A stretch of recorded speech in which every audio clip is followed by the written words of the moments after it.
Assalamualaikum warahmatullahi wabarakatuh. Apa kabar anak-anak hebat? Mudah-mudahan kita selalu dalam keadaan sehat ya nak. Oke, setelah minggu kemarin kita berbicara tentang GLB dan GLBB, tentang gerak lurus, maka pada kesempatan kali ini kita akan berbicara tentang gaya ya. Mungkin tidak terlalu asing bagimu berbicara tentang gaya, karena pada saat kelas SD, di SD dulu kamu sudah pernah belajar tentang gaya. Hanya untuk mengingatkan kembali perbedaan antara gaya ketika di SD dengan di SMP. Mungkin ketika di SD kamu belum banyak belajar tentang rumus-rumus. Nah, di sini kita sudah mulai memasukkan ke aplikasinya ya. Tetapi sebelum kita masuk ke sana, kita ingatkan kembali materi-materi gaya ketika kamu belajar di SD. Mudah-mudahan dengan kita mengingat kembali ini, maka memorimu akan terbuka kembali ya. Oke, sekarang perhatikan, kita akan masuk tentang gaya. Tetapi sebelum sampai di sana, ingatkan kembali, pernahkah kalian ingat tentang gaya sebelumnya? Apa itu gaya? Ya, menurut kalian coba perhatikan gambar ini. Ada aktivitas seorang anak sedang memanah, kemudian aktivitas yang kedua, seorang anak sedang mendorong sebuah meja. Nah, kedua-duanya ini merupakan gaya. Oke, kalau begitu apa yang teringat di dalam pikiranmu ketika belajar di kelas SD, di SD dulu? Apakah arti gaya? Gaya adalah, ya, ada yang sudah ingat. Gaya adalah tarikan atau dorongan. Ya, itu adalah gaya. Tarikan atau dorongan. Nah, sekarang seperti yang tadi, ini adalah aktivitas mendorong. Karena benda ini tidak mungkin bisa bergerak tanpa kita berikan gaya. Nah, gaya luar yang diberikan orang ini adalah dengan cara mendorong. Nah, akibat sebuah benda ini didorong atau ditarik, maka akan ada beberapa kemungkinan. Nah, akibat gaya itu, masih ingat di SD apa yang pertama? Iya, benda yang diam akan menjadi bergerak. Apa contoh benda yang diam menjadi bergerak? Contohnya adalah, ya, misalnya ada bola yang sedang diam kemudian ditendang. Maka yang tadinya dia diam, dia berubah menjadi bergerak. Kemudian sebaliknya, benda yang bergerak menjadi diam. Apa maksud benda yang bergerak menjadi diam? Ketika kalian misalnya sedang olahraga, ada temanmu yang melempar bola, kemudian kamu tangkap misalnya. Nah, itu artinya benda yang bergerak kemudian menjadi diam. Nah, merubah arah ya seperti tadi. Misalnya ada sepak bola, ada bola, kalian lagi main sepak bola, kemudian bolanya kalian bawa ke depan, kemudian sama tim lawan itu akan dirubah arahnya ya. Kemudian merubah kecepatan, tentunya ketika bola yang bergerak kemudian kalian buat menjadi diam, tentunya dari makin cepat semakin lambat kemudian menjadi 0. Itu namanya berubah kecepatan, makin mengecil. Atau sebaliknya, benda yang diam menjadi bergerak, yang tadinya kecepatannya 0, ketika dia bergerak kecepatannya akan lebih dari 0, maka itu namanya dipercepat kemarin ya. Nah, ini adalah akibat gaya. Akibat sebuah benda diberikan gaya. Apa itu? Benda diam menjadi bergerak, benda bergerak menjadi diam, kemudian berubah arah dan berubah kecepatan. Ada satu lagi disebut dengan berubah bentuk. Apa contohnya dia berubah bentuk? Contoh, ada kaleng, kemudian kalian pukul dengan menggunakan apa? Menggunakan batu atau menggunakan palu. Maka tadinya bentuknya bagus, berubah bentuknya, maka disebut berubah bentuk. Nah, coba kalian perhatikan ini. Gambar ini, mobil ini. Akibat apa ini? Ya, bisa akibat benda yang bergerak menjadi diam. Kemudian bisa mengakibat apa? Berubah bentuk. Bisa nggak kita sebut dengan berubah kecepatan? Bisa, ini merubah kecepatan. Yang tadinya diam, dia kemudian menjadi diam. Kan berarti berubah kecepatannya. Kemudian kalau ini, apa ini? Merubah apa? Ya, bisa merubah kecepatan, bisa, kemudian merubah arah, bisa, yang tadinya ke atas sekarang ke bawah, kemudian benda yang tadinya diam dia menjadi bergerak. Ketika nanti dia berhenti, maka dari bergerak menjadi diam. Yang jelas dia tidak merubah bentuk, ya. Oke, kalau begitu kita langsung buatkan yang selanjutnya. Gaya itu dibedakan menjadi dua, yaitu gaya sentuh dan gaya tak sentuh. Yang pertama kita akan bahas adalah gaya yang tak sentuh. Apa gaya yang tak sentuh? Artinya benda itu tidak menyentuh, tetapi dia ada gaya. Contohnya apa? Gaya magnet. Terus apa ya? Gaya gravitasi.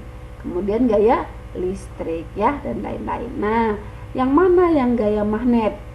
Ya, tentunya ini adalah gaya magnet. Kalau ini namanya apa? Ini namanya gaya tarik menarik bumi, ya. Kemudian kalau ini gaya apa nih? Ini namanya gaya, ya, ini namanya gaya gravitasi boleh. Ini namanya apa nih? Gaya listrik statis, ya. Nah, ini namanya gaya magnet. Akibat ini nanti akan ada garis gaya magnetnya, ya. Kemudian kalau gaya sentuh, apa contoh gaya sentuh? Gaya sentuh itu akibat ada sentuhan dulu maka timbul gaya. Namanya contohnya adalah gaya gesek, gaya pegas, gaya otot. Nah, seperti ini namanya gaya apa? Ya, ini adalah gaya pegas. Kemudian ini namanya gaya apa? Ini namanya adalah gaya otot. Kalau gaya gesek ini, ketika orang ini lantai dengan benda ini timbul gaya geseknya ke arah sini, namanya gaya gesek. Gaya yang selalu melawan arah gerak benda, ya. Oke, nah ini namanya, ketika ini ada gaya dorong seperti ini, dia mendorong ke sini, ini ada gaya geseknya, gitu ya. Oke, selanjutnya ini yang inti permasalahan kita akan berbicara tentang resultan gaya. Resultan gaya, coba kamu perhatikan gambar ini. Ketika ada mobil ini tidak mungkin bisa bergerak ketika tidak diberi gaya luar berupa apapun. Nah, ini ada ketiga anak yang sedang mendorong mobil ini. Nah, coba kalian perhatikan. Kalau Miss buatkan cerita seperti ini. Ada 3 anak, Faiz, Dani, dan Bintang, sedang mendorong mobil dengan gaya masing-masing. Si Faiznya 100, si Danisnya 120, kemudian si Bintang 200 Newton. Berapakah besarnya resultan gaya? Coba kalian perhatikan. Ketiga orang ini mendorong dengan arah yang sama tidak? Iya, karena dia dengan arah yang sama, maka kalau ditanya berapakah resultan gaya, tinggal kita jumlahkan saja karena arahnya sama. Berapa jadinya? 100 ditambah 120 tambah 200 Newton. Jadi berapa? 420 Newton. Inilah resultan gaya ketika ada gaya 1, 2 atau lebih yang melakukan arah yang searah atau tidak berlawanan, ya. Nah, kemudian yang selanjutnya, bagaimana dengan ini? Kamu lihat aktivitas 2 orang ini. Yang satu dia ngapain? Menarik. Yang satu ngapain? Mendorong. Sekarang kita lihat dulu, satu menarik, satu mendorong ini arahnya sama tidak? Ya, arahnya adalah sama. Maka ketika Yuda mendorong peti dengan gaya 500 Newton dan Amar menarik dengan gaya 600 Newton, berapakah resultan gaya terhadap peti tarikan dan dorongan akibat Yuda dan Amar, ya? Akibat Yuda sama Amar ini berapa gaya resultannya? Maka gaya Yuda ditambah gaya Amar. Walaupun mereka ini berseberangan, tetapi gaya yang mereka lakukan sama-sama ke arah sana, maka ditambah 500 ditambah 600. Jadi berapa? Jadi 1100 Newton. Oke, lanjut. Resultan gaya selanjutnya. Nah, perhatikan 2 orang ini.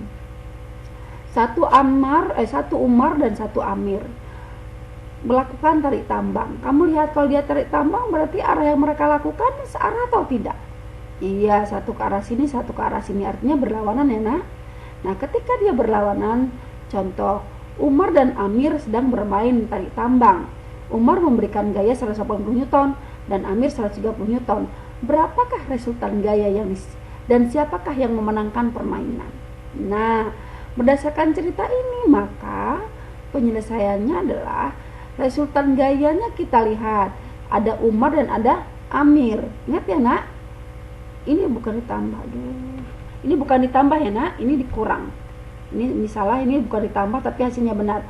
F Umar dikurang F Amir. Karena Umar 180 dan Amir 130, maka gaya resultannya adalah 50. Ingat sekali lagi, ini tidak ditambah ya nak, ini dikurang. Nah, ke arah mana yang besar? Siapa yang besar? Adalah Umar. Karena Umar yang besar, maka ke arah siapakah? Ke arah Umar. Atau ke arah mana dia? Ke arah kiri. Paham ya? Ke arah kiri. Kenapa ke arah kiri? Karena Umar yang paling besar.